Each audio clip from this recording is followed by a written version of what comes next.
Unemployment. Why do Filipinos want to go abroad instead of staying here in the country and work?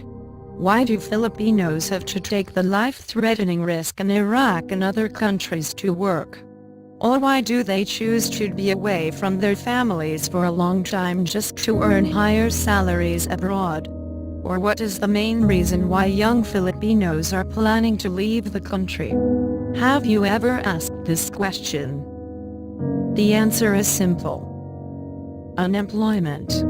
But its solution is difficult to achieve. Unemployment is a condition of people who are able and willing to work but cannot find jobs. It is often used as a measure of the health of the economy. The most frequently cited measure of unemployment is the unemployment rate. This is the number of unemployed persons divided by the number of people in the labor force. In the Philippines, joblessness rate among Filipinos at least 18 years old increased from 25.7% or 11.5 million Filipinos in March 2014 to 25.9% or 11.8 million individuals in June 2014. What are the types of unemployment? There are two types of unemployment, and these are: the first is unavoidable unemployment. There are three types of unavoidable unemployment. We have frictional unemployment. It is temporary unemployment associated with the changes in the economy. It happens for a number of reasons. Some new entrants into the labor force take time to find jobs. Some workers quit to their current jobs to look for something better.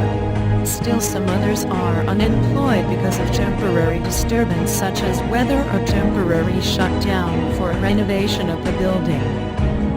We also have structural unemployment. It occurs when the location and qualifications of the labor force do not match the available jobs.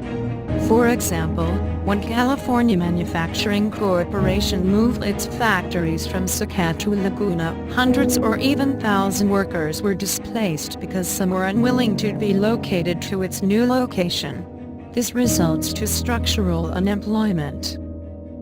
And lastly, cyclical unemployment.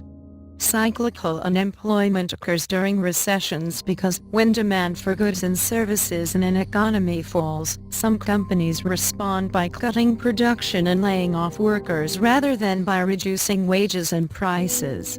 When this happens, there are more workers in an economy than there are available jobs, and unemployment must result.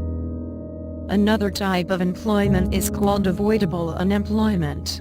Unemployment usually associated with insufficient demand for workers caused by many factors such as poor performance of the economy. How much is full employment? Full employment is a situation where everyone willing to work at the going wage rate is able to get a job. This would imply that unemployment is zero, because if you are not willing to work, then you should not be counted as unemployed. But, in practice, full employment does not mean that unemployment rate is 0%.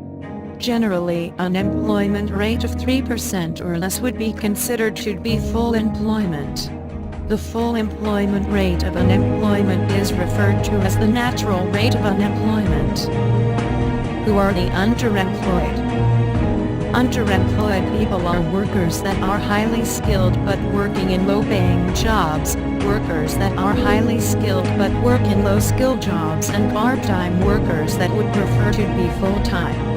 For example, an individual with an engineering degree working as a pizza delivery man as his main source of income is considered to be underemployed and underutilized by the economy, as he in theory can provide a greater benefit to the overall economy if he were working as an engineer.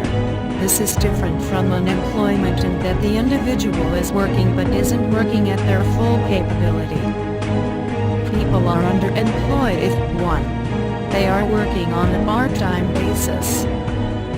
2.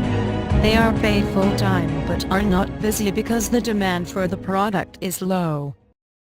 Created using Powtoon.